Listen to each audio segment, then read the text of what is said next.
lower your expectations. Just about 20%. I still want you to laugh, have a good time. It's gonna be great. Less than 20%. JR is correct. My mom always told me, son, you know you hit the big times when you make it in the newspaper. I don't think she's talking about jailbirds, but that's the best I could do.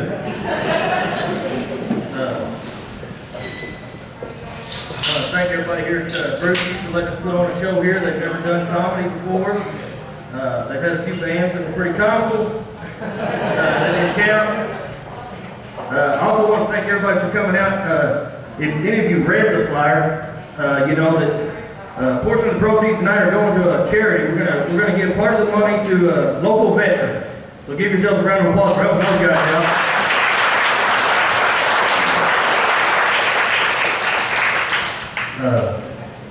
By helping them out, what we mean is Joe. He's a World War II and Vietnam vet, and he's down here in the corner. We're gonna buy him a bottle when this is all said and done.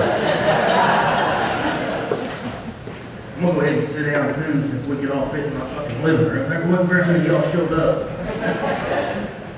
JR and I, we go way back. We've been to jail together, been to bar mitzvahs together. That was an accident. JR and I, we just used to travel back roads quite a bit together. We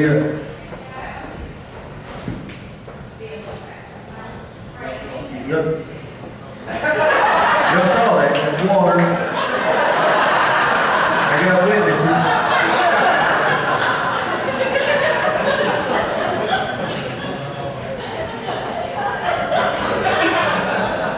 I knew if I tried to go hard, I can get everybody in here to look at my dick at one time. Mission accomplished.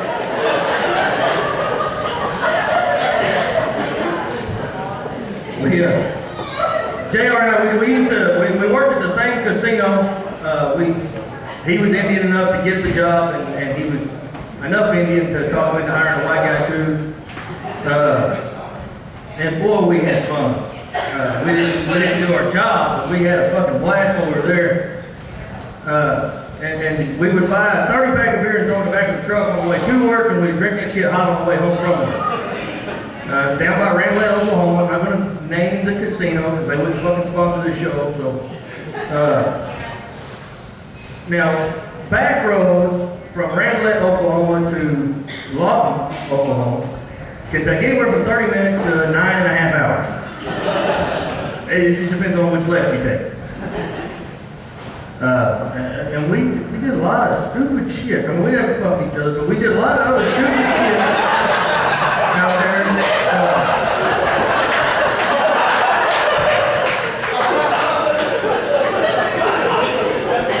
Fucking did happen, but not each other. One day we were driving and saw a goat. Someone fucking get ahead of me. Listen now.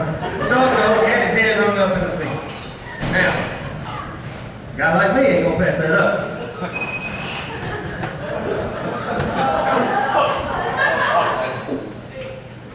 Do you know the end of the fucking joke? What are you laughing?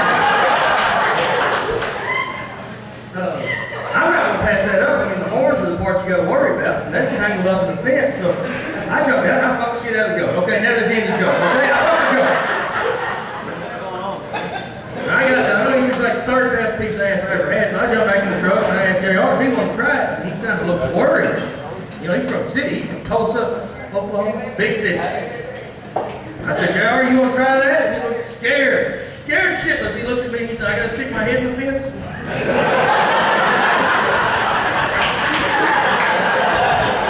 I don't think you understand what I was offering, but yeah, you gotta stick your head in the fence. And it's sad, I mean, JR and I have had a lot of great times together, and they all involve alcohol. We went to a Christmas party with a bunch of gay people one time. They were all men except for JR and I. So everybody there was a couple when JR and I showed up together. So you naturally assume what they assumed, that JR and I were a couple. We didn't want to disappoint them. So we held hands and skipped in the front door. And I'm going to tell you this right now, especially gay women. I don't have a problem with gay people, not one bit. I've never met a broke gay person. That's pretty impressive. They're just, I mean, being gay and being smart with money just go hand in hand. I mean, that's why I hit on guys every once in a while. I hope they'll help me out financially. It hasn't worked yet. But we go to this party, and I'm gonna tell you something, especially lesbians know how to fucking party. I'm telling you what, there ain't nobody in this room can drink a lesbian under a table. I mean, unless there's a lesbian in here, God bless you. They'll drink under the table, ain't they? Well, they didn't know what to expect when Cowboy and Indian showed up. My God, there's two people that can fucking drink right there. So we emptied out their wet bar and said, fuck it, we're blowing this taco stand. No offense. No offense, taco stand. We're blowing this taco stand. We went down to the next bar. Now this is no bullshit, and this is going to sound a little crazy, and it is a little crazy. It's true.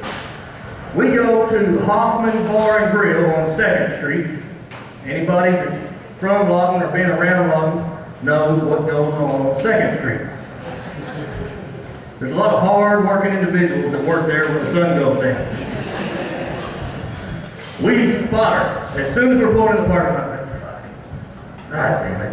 I have never in my life, I've done some people that I'm not proud of, but I've never paid for pussy other than getting married. And that's the most expensive pussy you're ever going to get. So I've never been with a prostitute, never been with a whore, I've never been with, well, I'm going to take that straight. Just one time. No, yeah, I guess you would.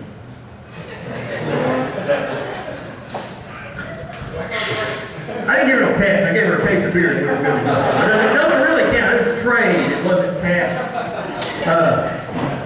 But when we spot this obviously hard-working person as we pull in the parking lot. So outrunning a prostitute is a lot like outrunning a bear. You don't have to outrun a bear. You got to outrun your friend. We jumped out of the truck and I tripped down and I hauled that from the And as soon as this person started talking, I realized it was a man dressed as a woman, wanting to do a woman's job. I'll suck your dick for $20.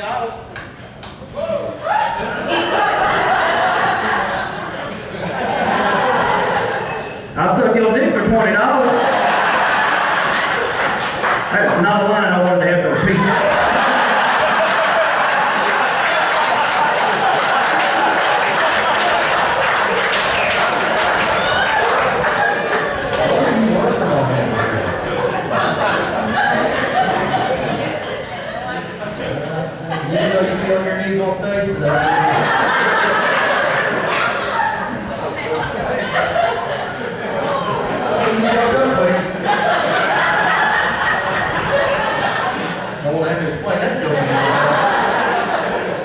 So anyway, this he announces to me that he will suck my dick for $20. And I said, God damn, no!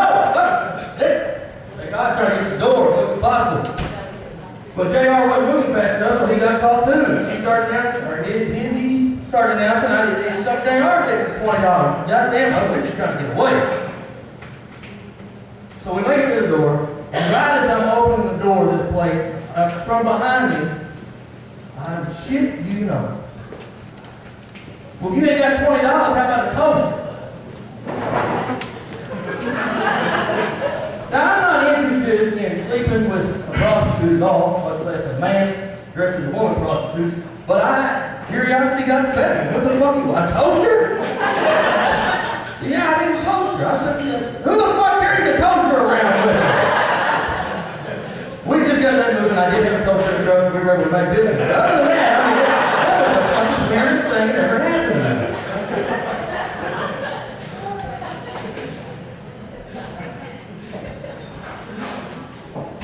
JR and I get arrested in Oklahoma City.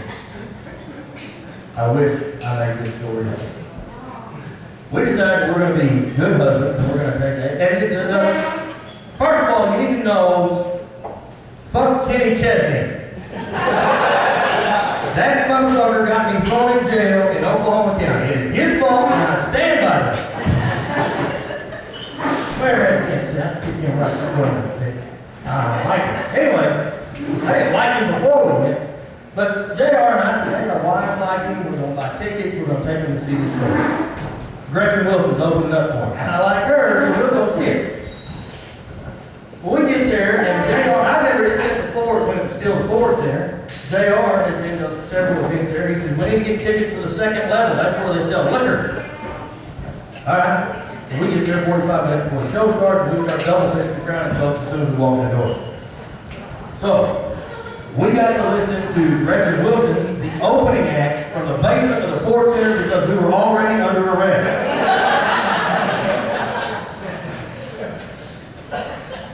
I go around the corner looking for JR. I'm like, goddamn, security has already told us once, you gotta slow down.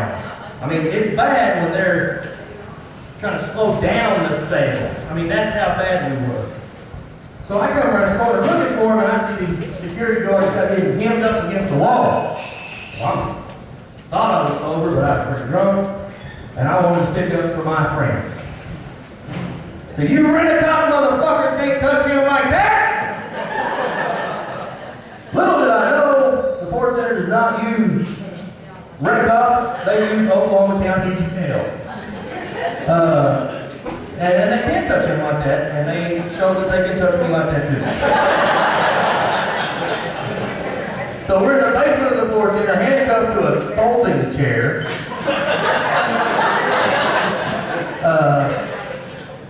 And I'm trying to scratch my nose.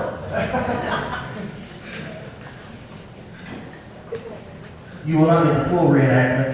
Does it hurt? Hands are cuffed by them. Your nose never itches when your hands are free. Pick up a drink in both hands right now and your nose will automatically start itching. Our hands are cuffed through a folding chair behind our back and my nose is itching, so I think that I can lean over and scratch my nose on my knee. But I got a big fucking head. Boom! I just bite it. And the cop comes over and says, you better figure out how to get up and you figure out how to get down there.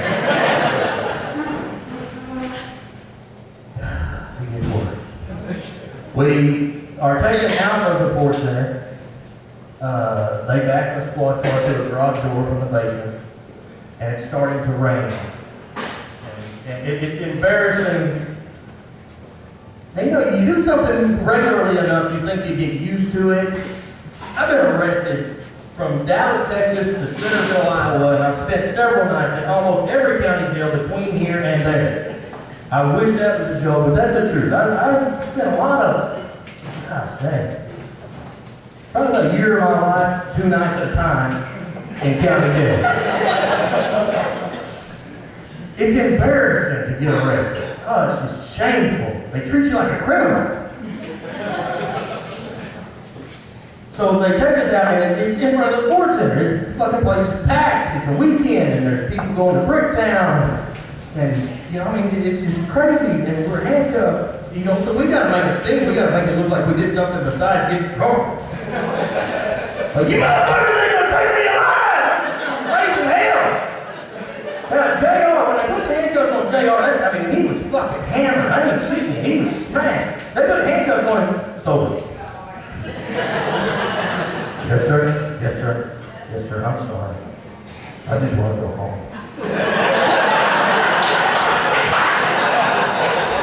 I'm handcuffed. They put cuffs on me, and I'm trying to bite these motherfuckers. You know, so they don't get close to me. Put a mask on me. They can sit there. But anyway, we got outside, and like I said, it's a nice evening, drizzle. And, you know, when you're drunk, you think you're entitled to shit. When you're arrested, I want a fucking clean cell when we get there. They don't fucking want. So I keep talking shit to these guys, and they beat JR's ass every time I open my mouth. They start to put him in the car, and I'm like, you know what, he's going to take care of us. And he goes, Matt, shut up. And they jerk him out. We don't need your fucking help. And he's laying around. We get drunk, I start to know weekend, he gets his ass whipped. And this is funny now. It's amusing. They washed and dried their entire squad car with JR. They beat the shit out of that boy. I felt bad for a little while. Hey, man.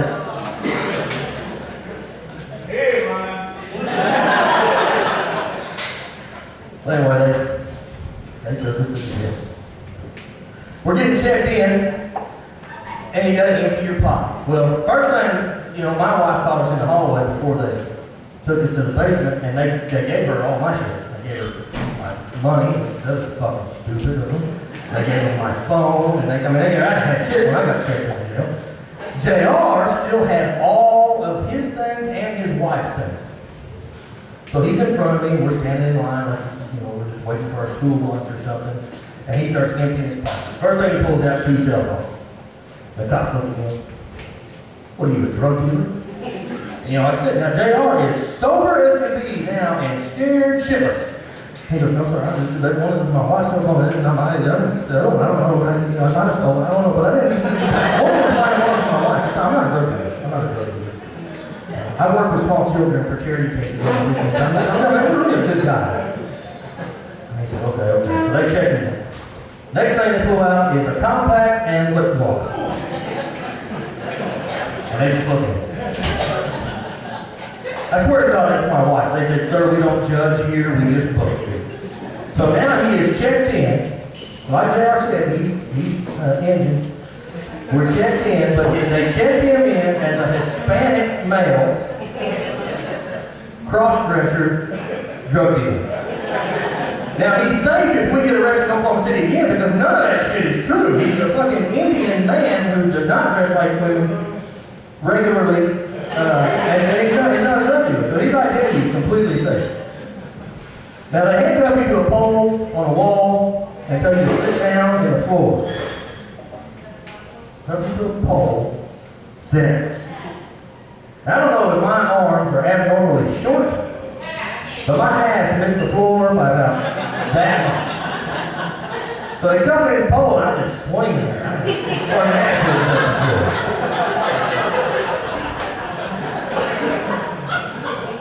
Now we're 2 hours into the booking process. These fuckers, they done ruined my drunk, so I'm starting to sober up a little bit.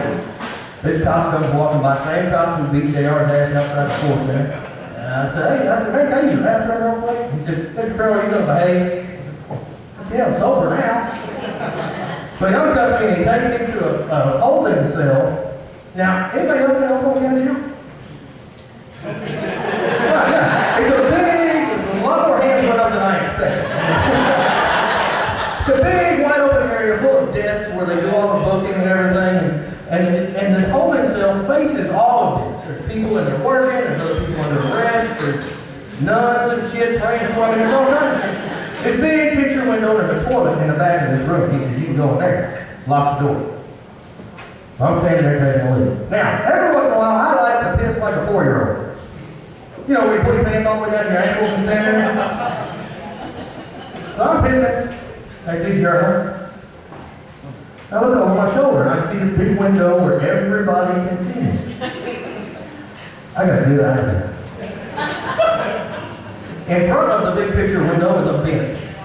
So I stand up on a bench, drop my pants to my ankles, press my bare ass against the window, and start thumping on the glass. Funny as shit to me, and I look and I see about 19 cops running my way. So I jump down off the bench, pull my pants up, and stand there. They didn't slow down one bit. They mauled my ass. Apparently I didn't behave myself. We're walking down the hall going to our big holding cell, the drunk tank, where we get to stay with crackheads. Always entertaining.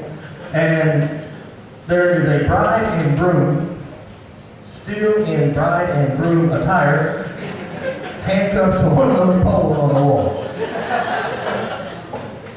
Now, I don't have any joke for that, but just imagine that. You're under arrest, there's a bride, she is still in her gown, he is still in a tux. This is the shittiest fucking honeymoon ever. And they're cuffed to the wall. JR got to the holding cell before me. He's stretched out on a bench, sleeping, and I walk in, well, you know, those of you who've been placed under arrest, first thing to do is take your shoestrings because they don't want to hurt yourself or anybody else.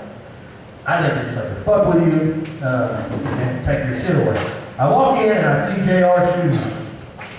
And I said, help, please!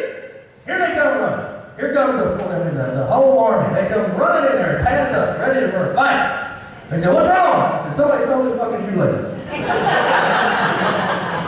So they jerked his ass out the hallway and beat the shit out of him again because I was talking shit.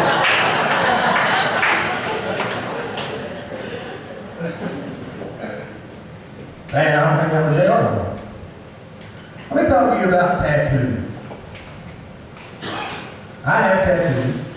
I have tattoos that, probably wasn't a good idea. Everything I've got, I keep where I need to be covered up. Because I like to go to my grandparents' house. And my grandparents know that I have tattoos, but I like to show them when I go over there. So I keep everything covered up. Without a shirt, I look like a comedy. So, but everything's covered up. And I always try to go with the rule of, think about it, it's permanent. People don't understand gravity. I know a girl. You've seen the footprint tattoo. You get your baby's footprint tattoo on. Oh, it's so cute. It's a great idea. Well, this girl's kid was born with abnormally large feet anyway. And she got a tattoo on her chest. Gravity will save her face. When she is 45, it will look like she's been drop kicked in the chest by Sasquatch. What the fuck are you saying? I know, it's not something else even. SpongeBob's not going to be fucking cool when you're 60. Stop getting shit that's cool right now because it ain't going to be cool later. You're going to have to explain this shit to your grandkids. You're like, Grandma, what's it? Yellow blob on your tent. Cancer. Easier with fun.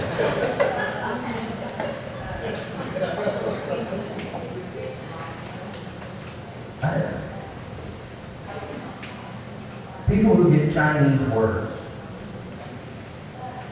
You don't know what the fuck that says. And don't tell me, oh, I looked it up on the internet, it's true. Yeah, I was looking at the internet the other day and it told me I had to add 3 inches to my penis in 3 easy steps, and all I got was fucking carpal tunnel.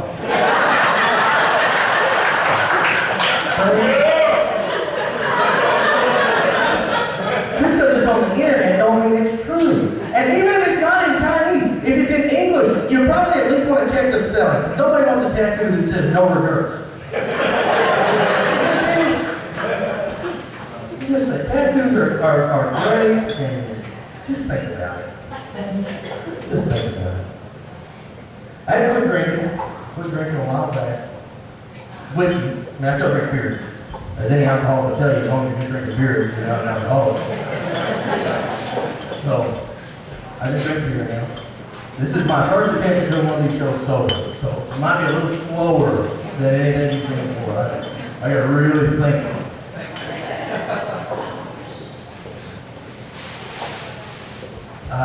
I quit drinking because I got drunk again late.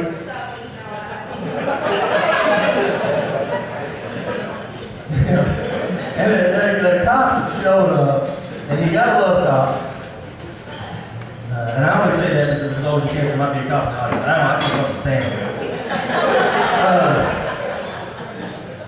The first thing the cop said was, have you been drinking? No, I was trying to take a shortcut. I thought I had a full tank of gas. I could have made it. The fucking sober guy hits a light. I'm just driving along, the fish is on my window, and everything, a lot of rain around here. Oh my God.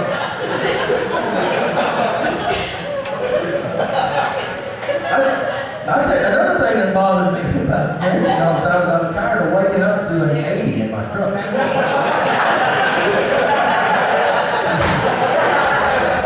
I said, but one Thursday you wake up and you're like, oh, where am I?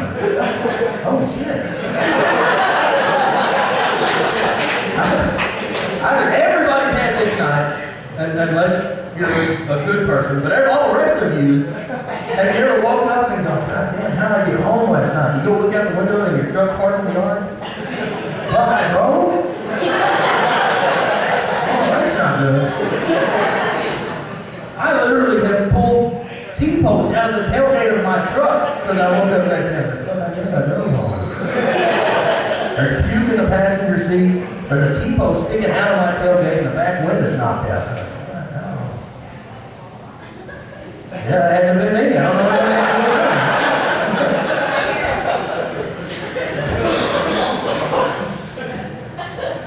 and you get pulled over and the cop asks you a simple question. May I have your license and registration, please? And then just a bunch of incoherent babble falls out of your mouth. License and registration, please. Well, I just know that's supposed to fried chicken. Sir, can you please step out of the car? This is the very next thing they say. No. I'll just slide over. We'll just take my ride.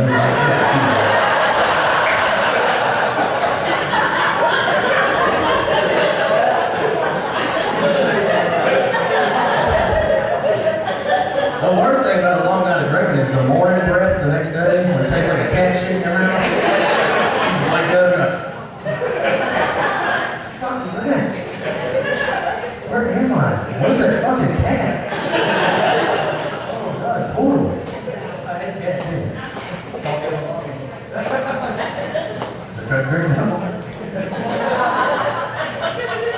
And this is sober. This is get better. That's right. That's right.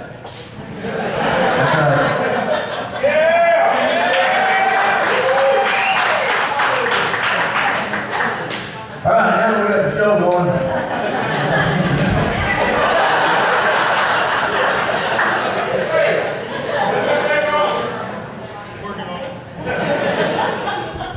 Well, I need your take off.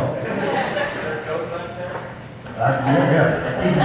That's one of the request I made, Aerosmith wants a big bowl of Skittles with all the green ones taken out.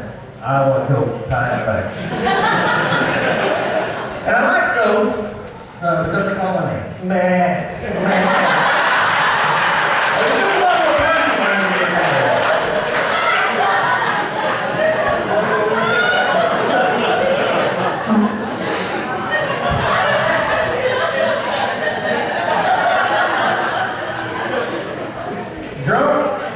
Drunk people are the greatest form of entertainment.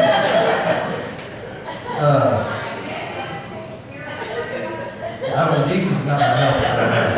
Stop calling him that. Drunk people are the greatest form of entertainment, and you'll see them everywhere. Not too long ago, I was in Walmart, and I'm standing in line, and there's a lady checking out. There's an obviously drunk man, and then there's me. And I'm just standing there waiting, in the express lane, waiting behind somebody that's got 37 fucking items. And this lady puts her items up there, and the drunk leans up and says, "Hey, you must be sober." She said, "Excuse me?" He said, "You must be single." She said, "What?" And I start looking at the, because sometimes drunk people notice things that other people don't know. And a drunk man always speaks a sober man's mind. You want to know the truth about something, you want to get his ass drunk and then ask him, he's going to tell the truth. And I'm looking at her items on the conveyor belt, and she's got, a 4-pack of Charmin toilet paper. She's got a 6-pack of Coca-Cola. She's got a bottle of shampoo, a bottle of conditioner. And just random items. And I'm looking and I'm thinking, wow, how do you fucking get that? So she asked the same thing. She says, "Well, I am, but how can you tell?" He says, "Because you're fucking ugly."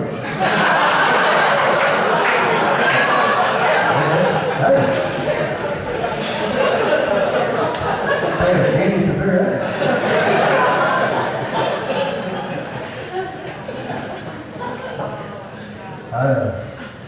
When I did drink a lot, I would always try to find a bar close to home, and I would ride my bicycle. Because it's a whole lot easier to get get drunk and push your bicycle home than get drunk and try to push your truck home. When I was drinking excessively, I also decided that I would experiment with drugs. Fuck, everybody's doing it. Why not this guy? So I smoked some pot. That made me fucking paranoid. We sat around with some guys and smoked pot, and I was scared shitless. I knew the cops were coming to get us. At any time, I heard somebody reach their hand into a chip bag, and I thought it was the cops kicking in the front door. One night, me and J.R. smoked some pot. Hey, you remember that? Are there any cops in this room? Before I go tell the story? J.R. and I, we smoked some weed one night, and we were driving his sister back across town to drop her off the campus. And we're coming back. We're in his car, and we're taking all the back roads because we're fucking paranoid. And I look over and I'm like, you're fucking speeding up. You're going to get us pulled over for driving too slow. He said, I'm doing fine. I'm doing fine. Keep it moving. I said, I ain't worried about swerving. You're going fucking 10. Fucking 35 miles an hour. You want to fucking drive? I said, get in right. You put in bars. I'll switch. We switch. And I get in the car. He goes, God damn it, speed up. When you're driving, it feels like you're flying. But when you're the passenger, you're like, what the fuck is wrong with you?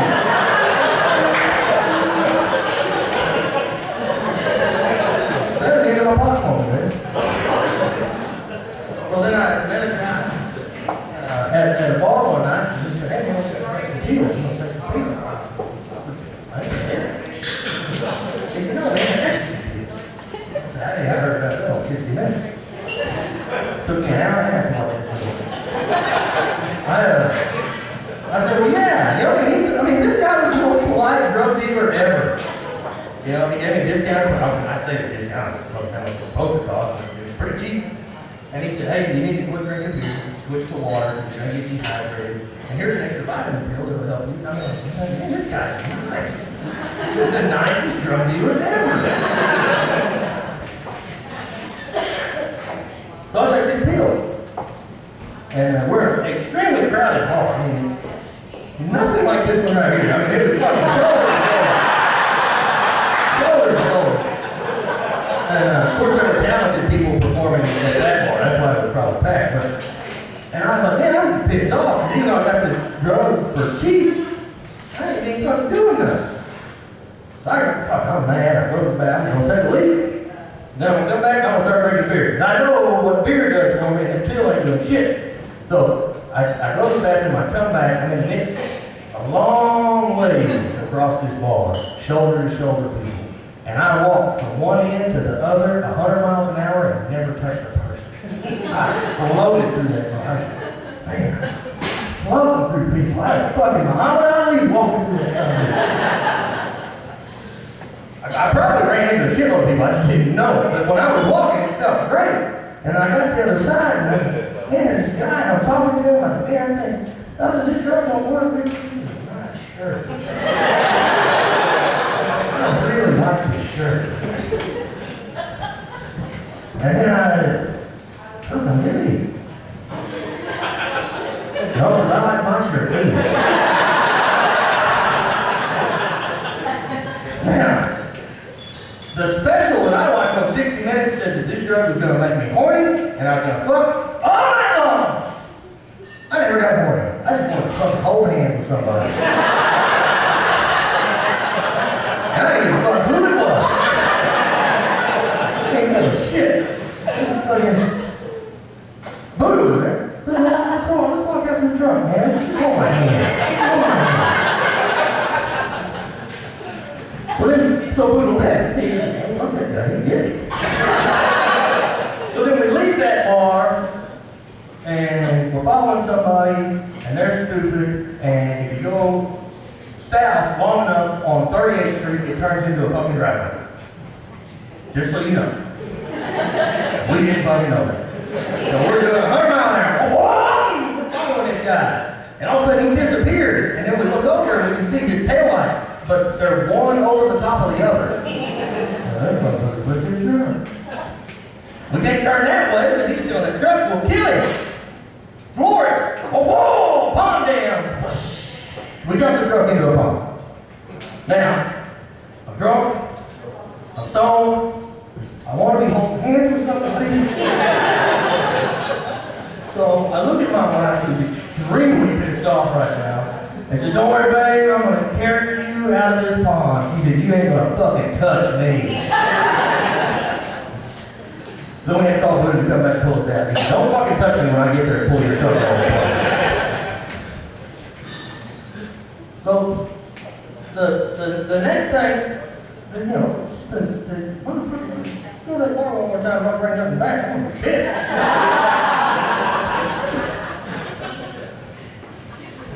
Cocaine. I've frequently been asked, if you win the lottery, what would you do? I would die of a cocaine overdose. That is the greatest fucking thing in the world, buddy. I ain't shitting you. You ain't never done cocaine, do it one time. But do somebody else's, that way you don't have to pay for that shit. This is expensive, man. That's a rich man's drug. So I asked him, I was like, well, what's the big deal about cocaine? You know, what's everybody uses it for? It intensifies your personality. Well, what if you're a fucking asshole? It does the same thing. It intensifies your personality. You're just a really big asshole. I enjoy cocaine a lot, but it's too fucking expensive. Not good. I tried working overtime. It wasn't enough. You know, I didn't. What's up?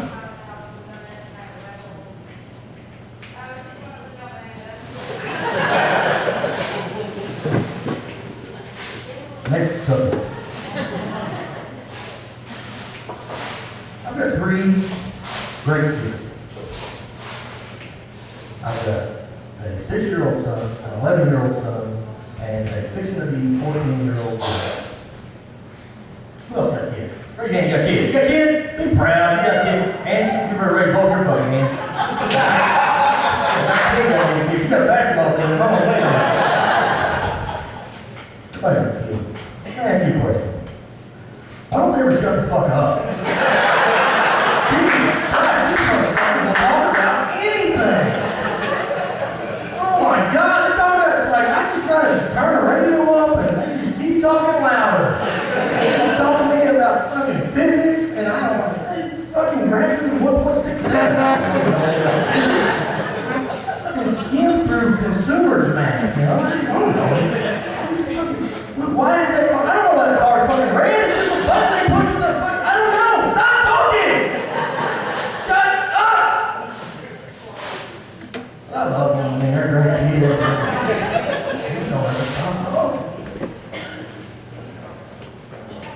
I have a different method on raising my kids than what people are used to now. If they mess up, I beat the shit out of them. You work with me. You know, I got that line. My dad sitting right there beat the shit out of me. I still love that fucker. I ain't mad at him. He beat me. I'm not in prison now. It worked. You know? And I didn't even try to sue him for circumcising me. Even though he did it as a dare in a bar one time.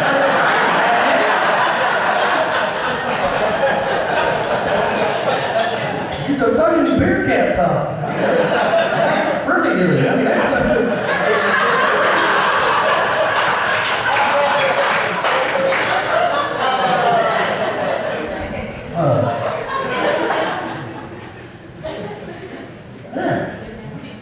beat the fuck out of them. That's what I'm saying. Just beat the shit out of your kid. Once a day. As soon as they get up, just stand up. Hey, come on, sweetie, time to get up and you're You're gonna fuck up at some point in time today. Please turn your cell phones off. Trying to talk about bullshit. I do shit like I paid my son $1. One of them fucking big red habanero peppers. I said, I'll give you $1 to eat that son of a bitch. Now, you might say bad parenting, that's a good, valuable life lesson. Don't do stupid shit for $1. See? I'm gonna write a book on parenting. And then when my kids get older, they'll write a book on parenting. My My daughter, she's 14, or fixing to be 14.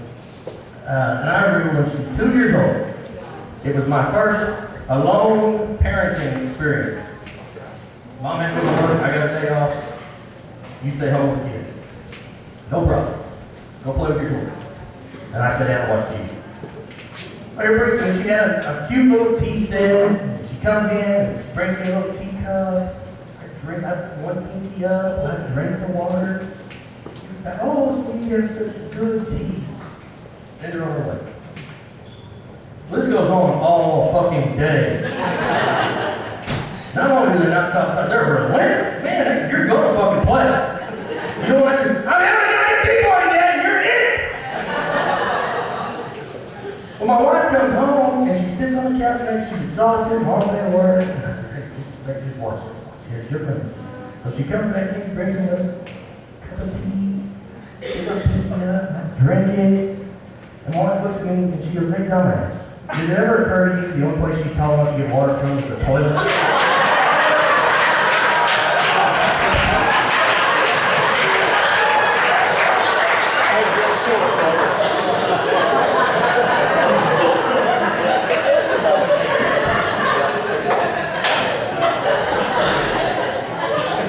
I knew that.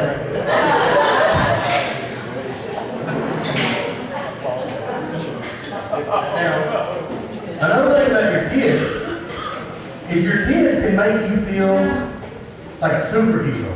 They'll make you feel like the biggest, baddest motherfucker on the planet.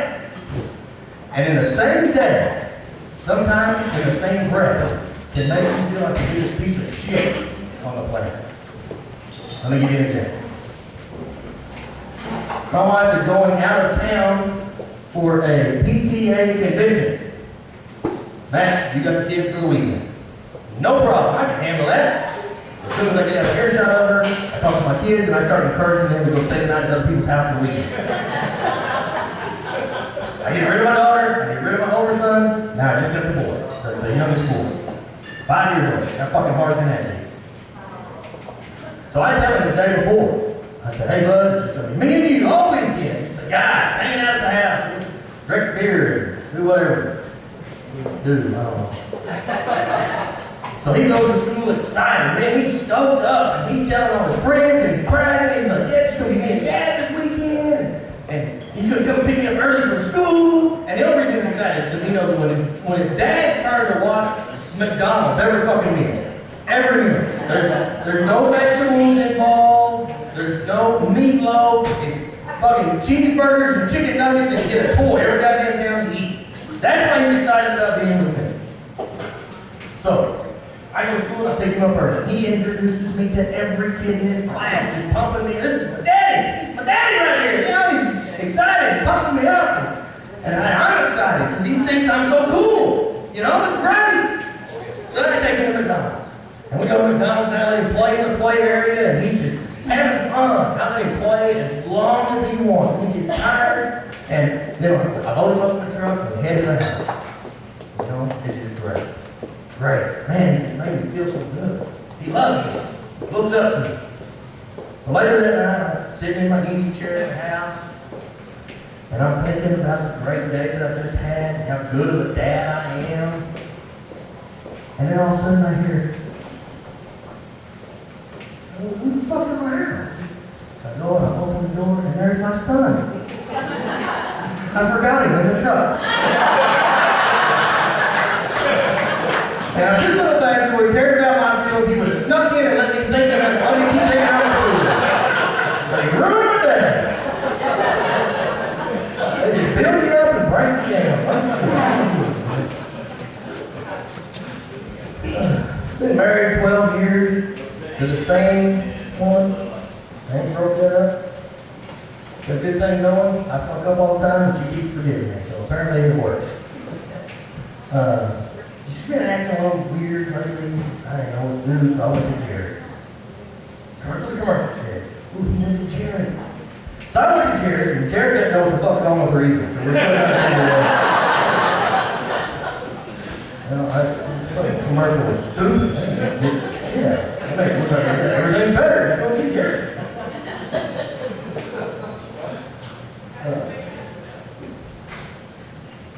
I do things that just absolutely piss her off. Like I refer to her lip gloss as easy glide. You know what I hate it? Anything about it. That's how I put jokes in. That's how I write jokes. I'll tell her jokes because, oh God. Yep, that's going in there. We laid in bed one night watching Who Wants to Be a Millionaire? I fucking hate that show because I ain't smart enough to answer another question. So I look over at her and say, you want to have sex? No. Is that your final answer? Yes. I'd like to phone a friend. Why did y'all laugh? Shoot me at you.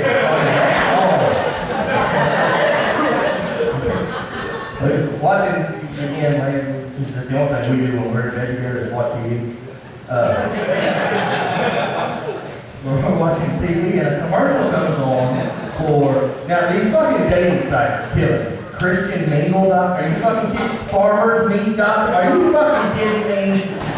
So one comes on for, and I ain't no bullshit. Refund your money. I ain't no control of that. As soon as you get my wife on that, whatever she is. A commercial comes on for blackpeoplemeat.com. No bullshit, not making this up, it's not a racial joke, don't get pissed off this side of the room, okay?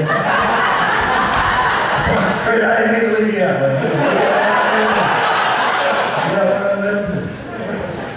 blackpeoplemeat.com.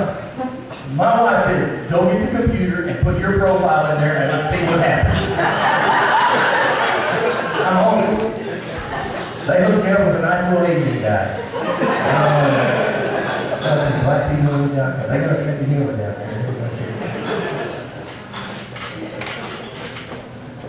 Did your wife ever give you subtle hints? Are there a lot of married people in here? Yeah! One fucking guy! And it's only because his wife's sitting right next to him. The only reason he's looking at him. All the rest of them are like, what's going on? That's little bitch. Well, then most of you are divorced, and that's because you didn't pick up on the subtle hints that she was dropping. Like my wife, hard on me for everything. I don't know, 2 months. Took mobile one, you know, just getting all that in. And I can't put that shit on. I got better things to do than mow the fucking lawn. Bitch, drink. Play with myself, and she ain't playing with me. Something. So finally I come home one day, and here she sits in the yard with a pair of scissors. One blade of grass at a time. You got to be fucking kidding me. So I jump out and I act like nothing's going on. I said, what are you doing, babe? She said, I'm mowing the lawn. She said, you won't do it. So I watch her for about 10 minutes. And she's just, now I know the kids get their relentless, but she just keeps on doing it. So finally I get an idea. I run into the house real quick and I come back out and hand her a toothbrush. So what the hell's that for? I said, well, when you get done mowing the lawn, you may as well sweep the driveway.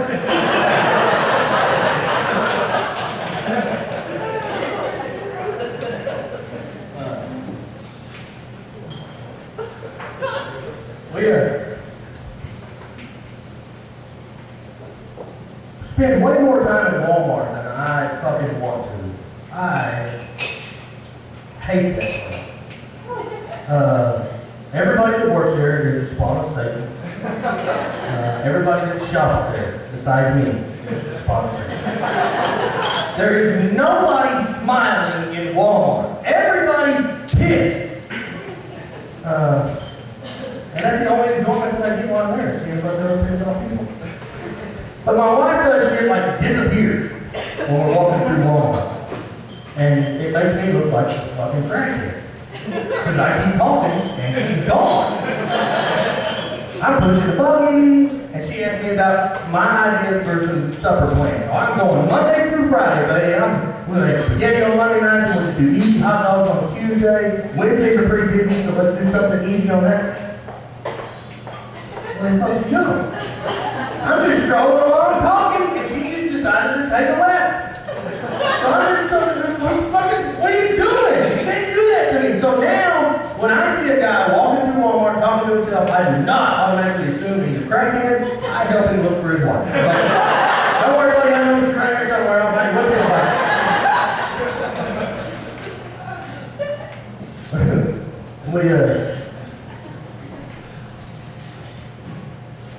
This next story is Susie. Where's Susie going? She left. Oh, she left because she thought this was a made-up story. Embarrassed the shit out of her. No, it's a true story. Does anybody know what the tank is?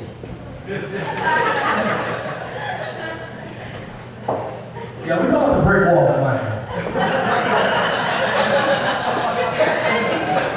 One night, don't get ahead of me, fucker. Man, I'm telling you, one night I got drunk enough and I talked her head. Yes, that's what's required to find. And I'm getting, so when you do get that opportunity, man, you gotta go big or go home, baby, you just fucking like a porn star. Or as best you can, So I got one foot up on the nightstand, and I'm just getting after it. And I'm just long stroking. That's not long stroking, but whatever. And I pulled a little bit too far. And I hit the brick wall.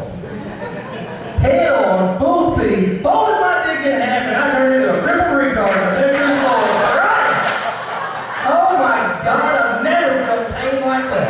Holy shit. That sucker is not meant to bend when you're excited. Oh my God. Now, I didn't have one foot up on the nightstand because I ain't that fucking limber, but it's a true story. I did pull too far one night and folded it in half, and it fucking ate some. Okay? Now, I have 3 kids and they've never seen this show. I actually try to be a decent parent and not tell my kids the stories that I tell here. So I'm working on my laptop one day and I'm cutting clips out of the show and trying to, do whatever. I don't know. I watch myself on TV pretty much all the time. And my 5-year-old, who's weighed 5 then, 6 now, sneaks up behind me and he watches an entire hour-long show of me talking like this. I'm talking about fucking goats, I'm talking about breaking my dick in my wife's ass, I'm talking about everything. And he stands behind me and watches the whole show. And I never knew he was there. This is how I found out he watched the show. We're in a restaurant. And I'm getting on his ass for jumping on the furniture. I said, son, nobody else in the house jumps on the furniture. He said, well, what about that time when you and Mom was having sex on the dresser?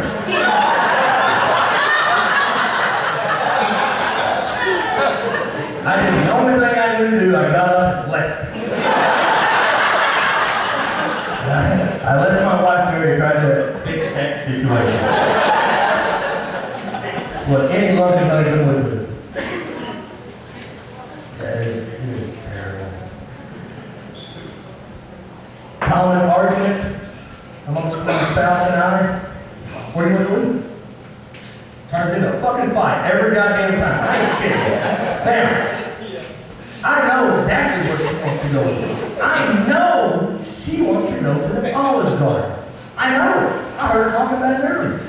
But she won't make a decision. So I'm gonna fuck with her. Turns out she's fucking with me. So she says, I said, babe, where you gonna go eat? She goes, oh, I don't care. Anywhere's fine. No. Big difference. Anywhere is fine. We can go eat the goddamn trash can in the house. I don't give a fuck. As long as I get full, I'm happy. We can eat McDonald's every fucking meal. I don't care. I said, hey, you just want to grab a burger at McDonald's? No, I don't want to go to McDonald's. I said, what do you want to do? We'll go to Los Tres. We'll have Mexican. No, I'm not feeling like Mexican tonight. I said, what do you want? We'll go down here. We'll have some barbecue. No, I don't really want barbecue. I go through 35 different choices. I will not say Olive Garden because I know that's what she wants. So finally, I said, well, better you want to go to Olive Garden? Well, if that's where you want to go. Well, fine, that ain't where I want to go. I want to go to any other 35 goddamn places I just named. What do you mean that's where, well, that's where you want to go, I guess. This is a question. If Women are such great multitaskers. Why can't you have a headache and sex at the same time?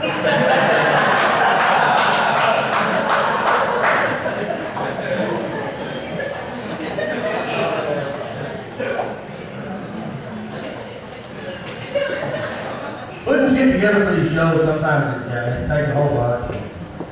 You wouldn't believe it, though. I worked hard for 2 weeks to get this. Thanks, guys. And yesterday, she comes to me and says, "Oh, man, you just look stressed out."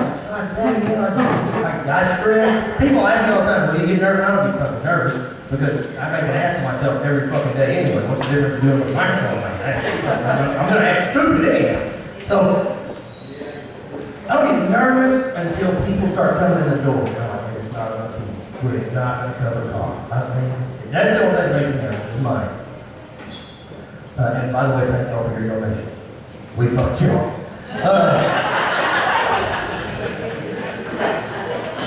I said, "Babe, this show it's got me wound up. I don't know if I'm coming or going." She said, "Oh, you're going." I said, "What do you mean?" She said, "When you're coming, you look like a Down syndrome when you're coming with it."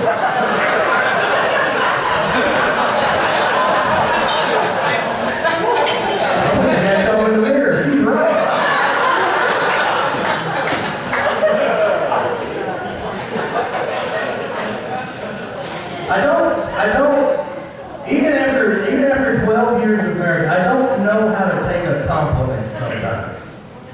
You know, I just don't know how to take it. I'm just like, she mean that in a positive way, or, you know? And she comes to me and she goes, "Babe, you are the sexiest man alive." Alive? You fucking compare me to dead people now? You know, I just couldn't. Just accept the compliment. I couldn't do it. Of course, sometimes I fuck up compliments too. When I walk through her and kissing her lovingly, and I say, "Babe, you know what? A human on her turns me all the way to you." Why did I say human? Just like throwing in a little hint of bestiality when they come up there. No other human up there was that fucking German Shepherd back in '99. Really did it for me.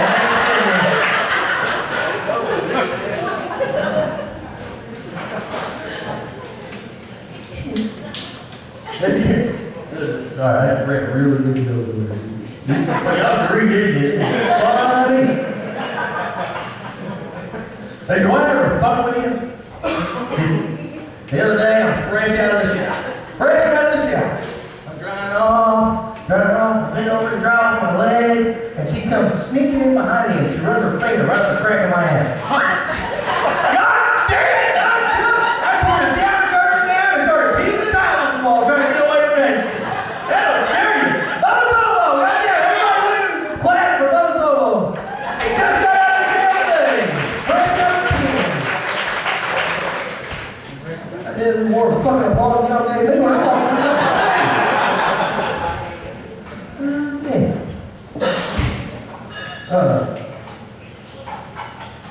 You know,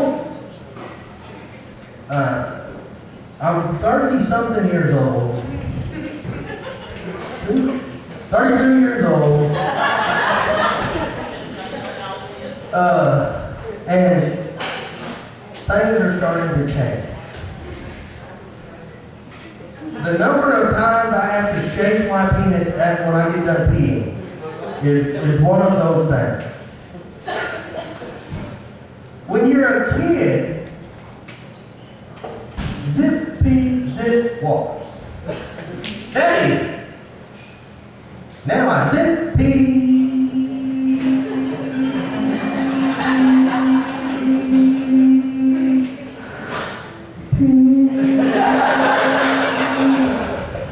And then when I get done, check.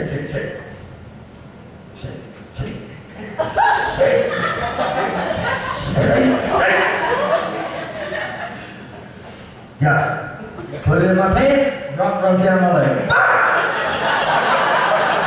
can walk around covering up that one spot on my leg until it's dry. What the fuck is going on with that? No matter how many times you shake your peg, the last drop always runs down your leg. That's the fucking rule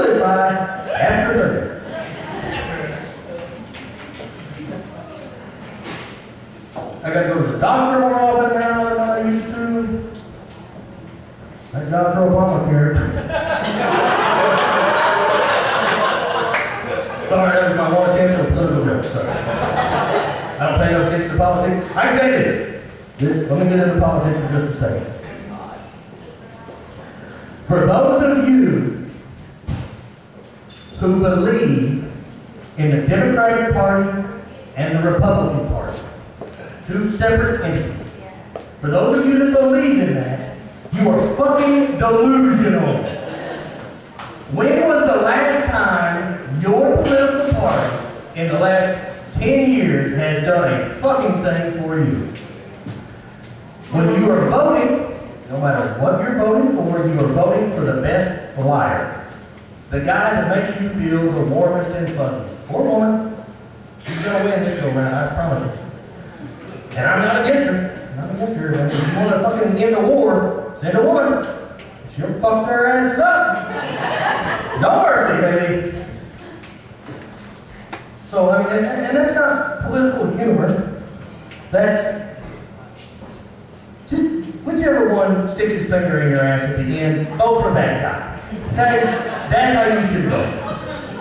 Now, I go to the doctor more often. I don't know how I got to politics and going to the doctor. And so, yeah, the doctor and politicians both stick a finger in my ass.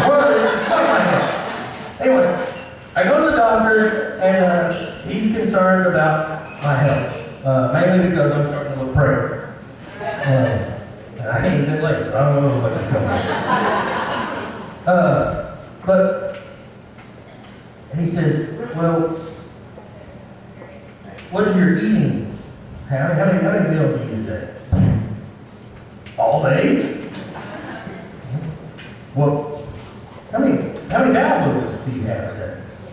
Hey, it's not a set fucking number.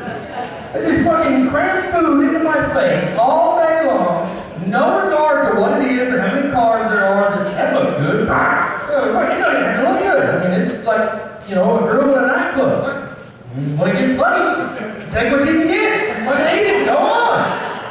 Now, Doc, see if this helps you. Every time I shit, it's an emergency. There is no, I'll just wait till the next rest stop. There is walking along and, oh!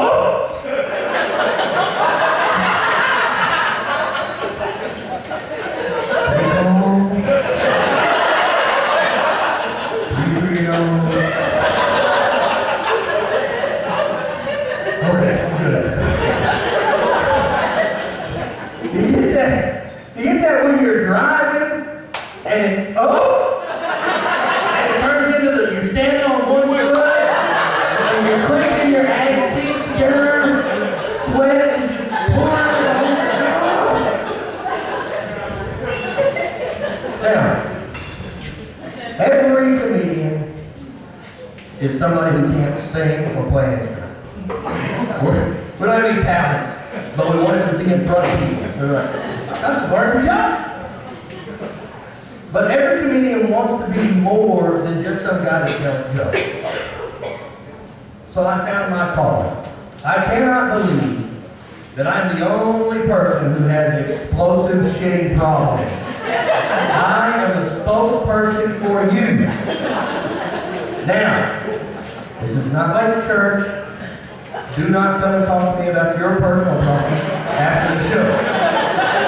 I'll just take your word for it.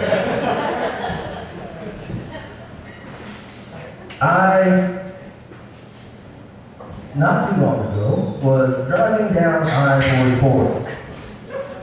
And it's like I swear to God, there's something in here, between here and here, that says, okay, we just passed an exit, now fuck with him and tell him he's got shit. Fuck, it's 3 more miles to the next one.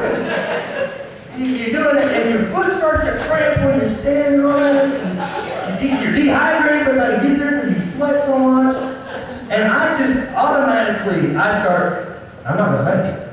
I will not make it to the next exit, much less the next bathroom. What am I out? I got an empty 32-ounce cup in the back seat. Hey, stay with me.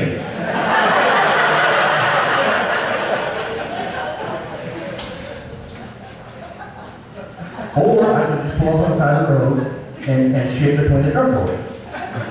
I got plenty of, I never leave home without Taco Bell napkins. That's the next best thing to sharking, but I tell you what, Taco Bell, that recycled paper, woo,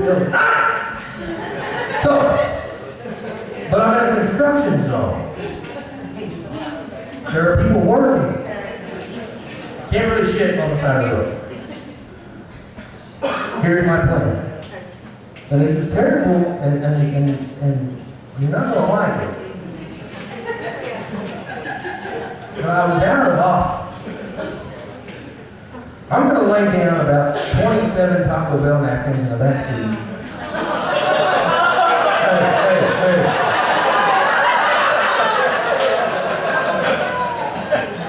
And it's either that or drive home naked because I'm going to shit in my pants. Have you ever been pulled over naked? That shit's embarrassing.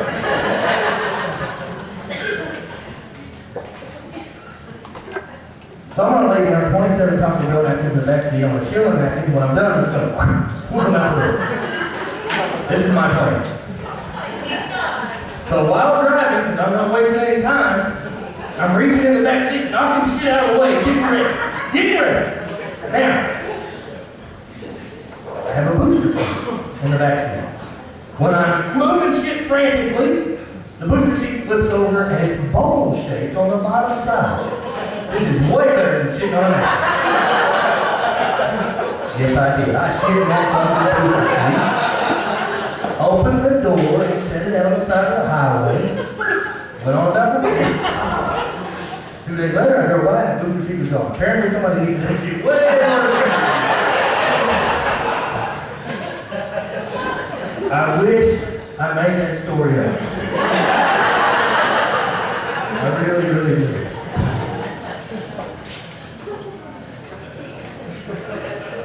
Now, I keep hearing people go, oh my God. He really did that. Yes, I did.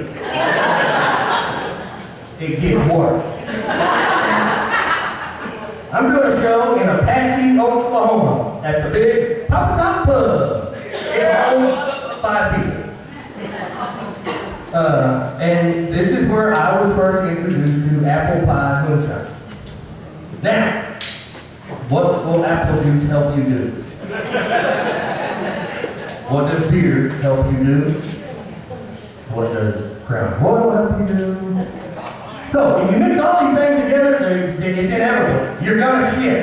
It's gonna happen, and you ain't got no trouble over wind. So, we're coming home. I'm riding with my neighbor Buddha.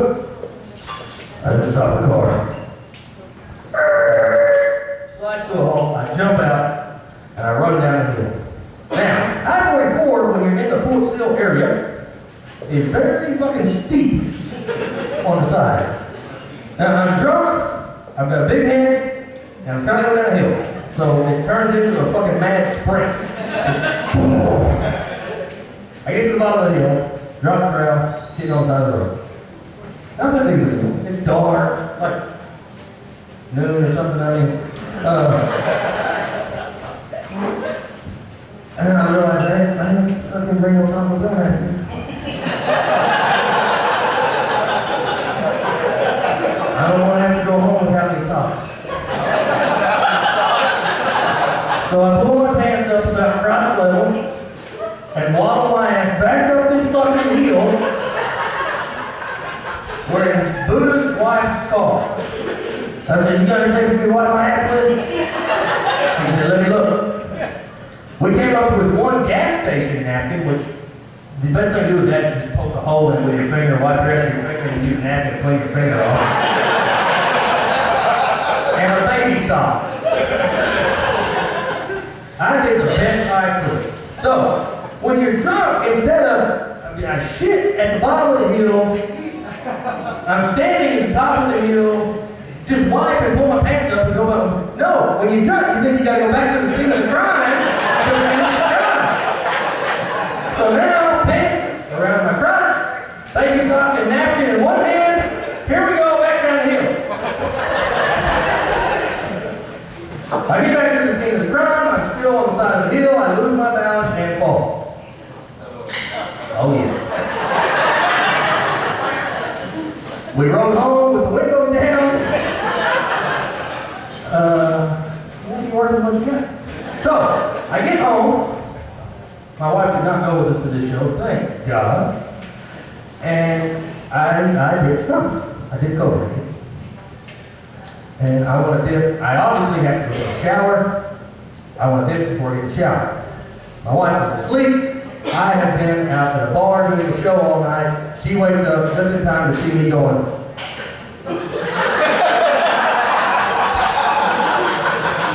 What's she thinking? She said, what the fuck? I said, hey, you shit on the side of the road, I want to take a shit.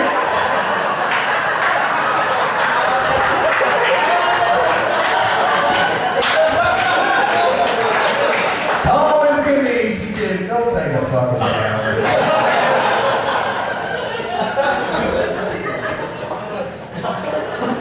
I had last story about shitting, I promise. And it doesn't get on anybody, so we're okay. You ever see in construction zones on the highway that have porta potties? Those are not for public use. So you know. Oh, I got a shit. It's a Sunday. I'm driving to Oklahoma City. There's a fucking porta potty on the side of the road. It makes sense to me. So I stop. I flip through the tunnel, pull over, stop, get out, take a shit. So here I sit in this fucking horrible porta potty.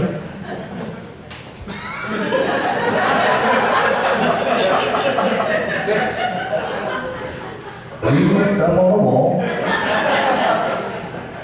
And I hear the car pull up outside.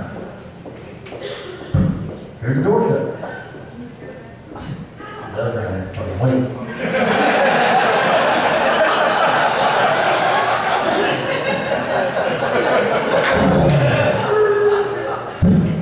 I hear another car pull up. I go, goddamn, I'm a fucking trendsetter. I might set up a fucking toll booth outside this place. So I get done. I use the single ply toilet paper that they always have in the fucking porta potty. It takes you 97.5 squares to get it done. And I open the door, and here stands two Oklahoma Highway Patrol. You got me? Sir, do you understand these are not for public use? This is better than the alternative. You could have been stopping and getting me out of the fucking bar ditch. So just take food for thought. If you didn't rent the shit, don't use it.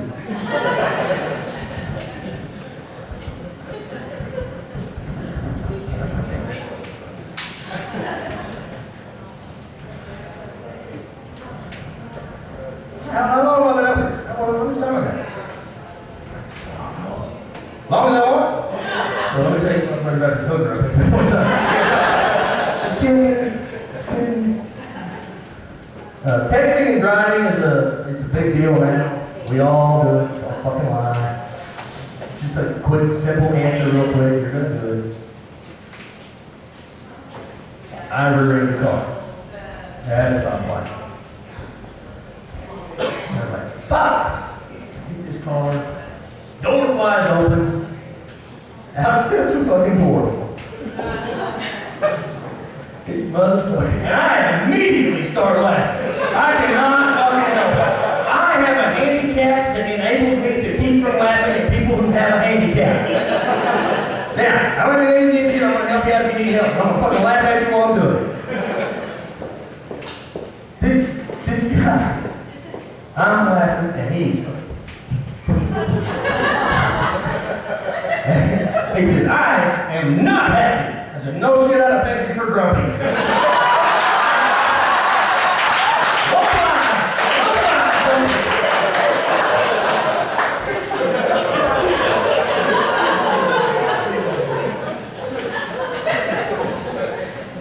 I remember when I was a kid, my mom came into my bedroom one night and I was saying my prayers.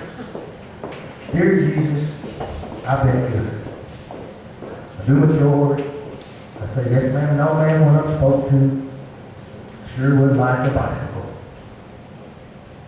My mom interrupts my prayer, which is one of the rudest fucking things you can do.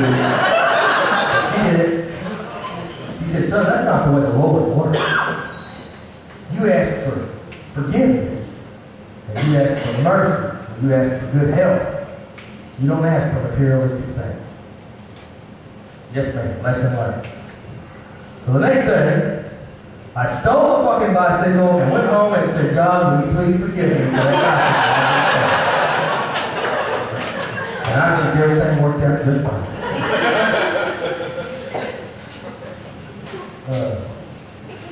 You know, the thing doesn't bother me. Shit you never see. You know, there's stuff that, it's gotta be there. It's gotta be out there. Otherwise, I wouldn't have fucking thought of it. Because I think of great ideas all the time, and the very next day I'll see it for sale on a shelf somewhere. And I'm like, fuck, that was my idea. You never see a wheelchair with a roll bar.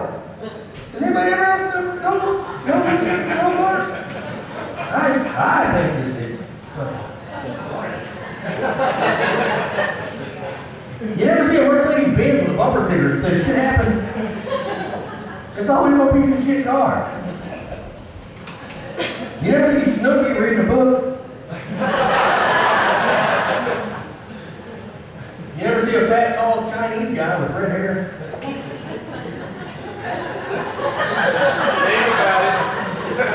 That's okay. And you never see a Last Baptist church.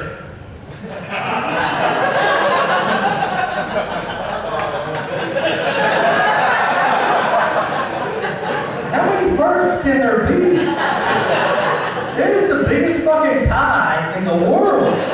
They all claim to be first. But I tell you one thing, when I see the Last Baptist Church, I will change my ways. Because the reckoning is coming. I went to the bank not too long ago when I had money. Never mind, that was a while back. And I was going to get some money out to pay bills. I mean, get that $500 probably. And I asked the girl at the counter, I said, can I just get all our bills, please? She looks at me, no bullshit, and tells me all the bills are the same size. So are you fucking with me? So I had to explain it to her. Yeah, there's no shortage of fucking stupid people in this country, buddy. I promise you, they're fucking everywhere. I took my truck to the courthouse to get the oil changed on it. And they gave me a loaner car to drive while they were, you know, fucking with it. Whatever the fuck they do when you use your oil. I don't know what the fuck they do when they do oil. Fucking drive the shit. I've only got 97 more miles on it. I go back and pick it up. They give me a loaner car. And I don't know if I'm the only one. They give me a fucking loaner car. I drive that motherfucker like I stole it. It comes back missing rims and 2 flat tires. And the hood's fucked up. I drive shit and it's always on empty. I ain't taking this motherfucker back on gas. They call me and they say, Mr. Ferrell, your truck is done, but our mechanic locked the keys in it. So it'll be just a little bit before we get them undone. No problem. It's $40. Sure, they can get your door open. So I get there and I walk out of the shop and he's at the driver's door and there's a fucking coat hanger in there. I would have thought that they had something more technical than a coat hanger, but apparently it's fucking high class for kids. And I walk around to the passenger side so that I can look through the window and watch him and maybe I can help direct traffic. Out of it's natural, I just reached up and grabbed the hand and the door was unlocked. I said, hey, no, this one's unlocked. He said, I know, I already got that one, I gotta get this one. I said, are you fucking with me?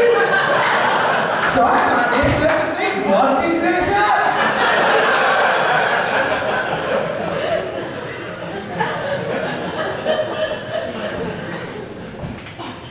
I'm sort of stupid people.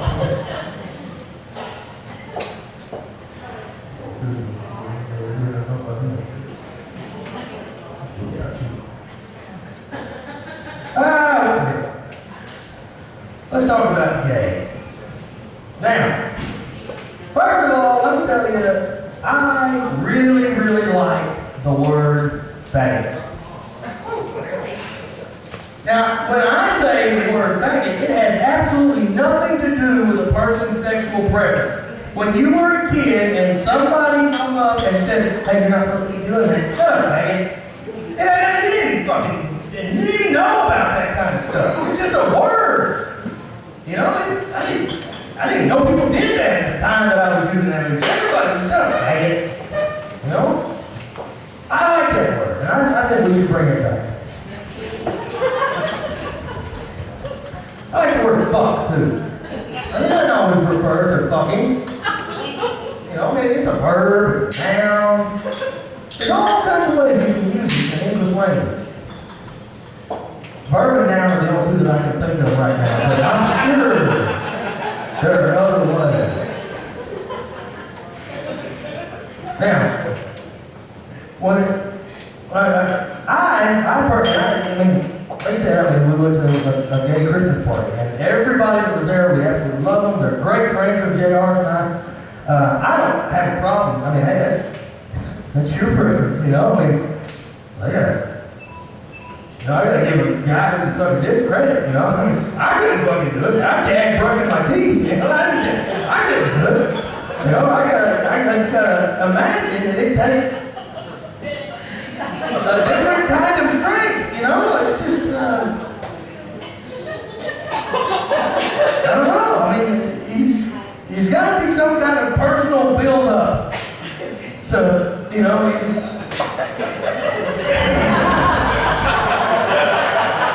Okay!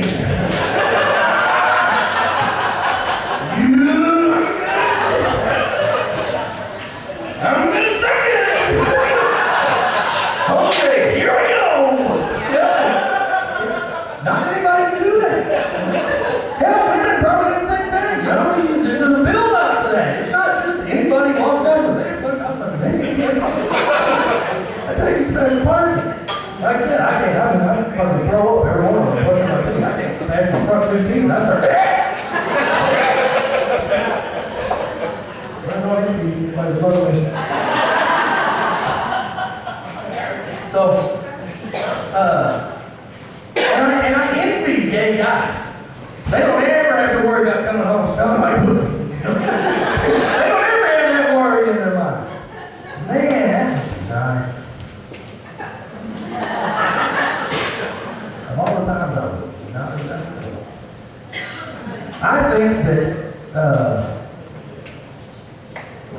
you can determine or tell if a gentleman is of the homosexual preference by his wrist. Simple as that.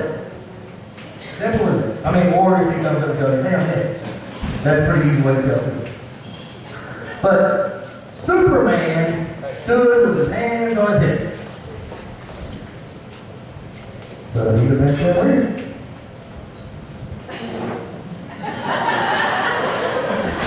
From straight to gay, just like that. Arnold Schwarzenegger was a bodybuilder and a big, massive son of a bitch. And when he flexed like this. Well, I might have shit when I flexed, but when he flexed like this. But if he would have gone straight to gay, just like that. I mean, it's just a simple flick of a wrist. That's all it takes. Speaking of gay.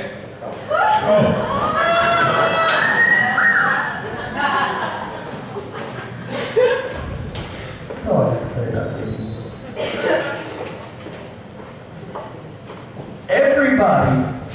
Everybody does some kind of racial profiling. In some way or another. Everybody does it. You can't help it.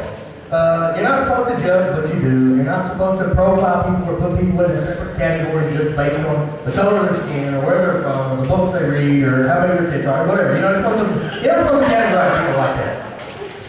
But we do. Everybody does it. Okay? When you walk into a convenience store and you see a young black man, you automatically start looking at his clothes. What gang is he in? Are his pants bagged up? How much shit has he done stole? You know? You automatically do these things. racist per se, but you automatically, you know, when you see a guy like me, you automatically assume that I love NASCAR, I listen to hillbilly music, and I'm probably fucking my cousin. I mean, I hate NASCAR. I do listen to hillbilly music, and my wife and I are only third cousins, so it doesn't fucking count. You know, when you see a Mexican guy in work clothes, you automatically assume he comes run, jump, or slam to get over here and stole some white man's job. You know, you see a Jewish guy, you automatically ask him if he can do your taxes. You see a Chinese guy, and you know he's got to be good at math, and he's got a little bit of dick. I mean, these are things you just automatically assume these things. Let me tell you how far I take it. It was a little bit further sometimes. You don't carry away. My daughter was accepted into the National Junior Honor Society. And they had a big ceremony at the school. So I went to we would sit in seats. Anyway, we went and she sat next to me and I sat here, and this place is packed. It is packed. One seat open right in front of me. And in walks an obviously Middle Eastern woman. Now I say she's obviously Middle Eastern because she's wearing sandals and her feet and toenails could double as switchblades. She's wearing a bed sheet for clothing.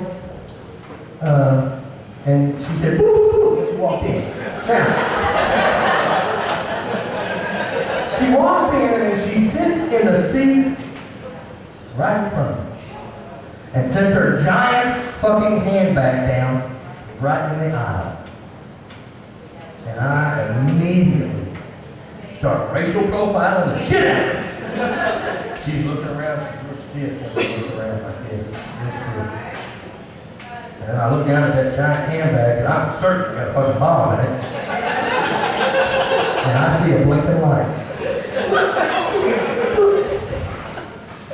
What do you do?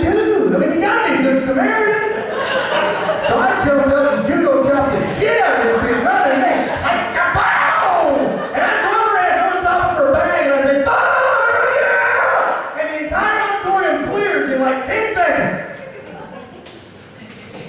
Well, as it turns out, she was moving stiff because she was in a car wreck with a head brace on, and the blinking light in her purse was her cell phone because she was polite enough to turn it off before she came to the ceremony. But better safe than sorry is what I always say. You guys did great. Thank y'all very much.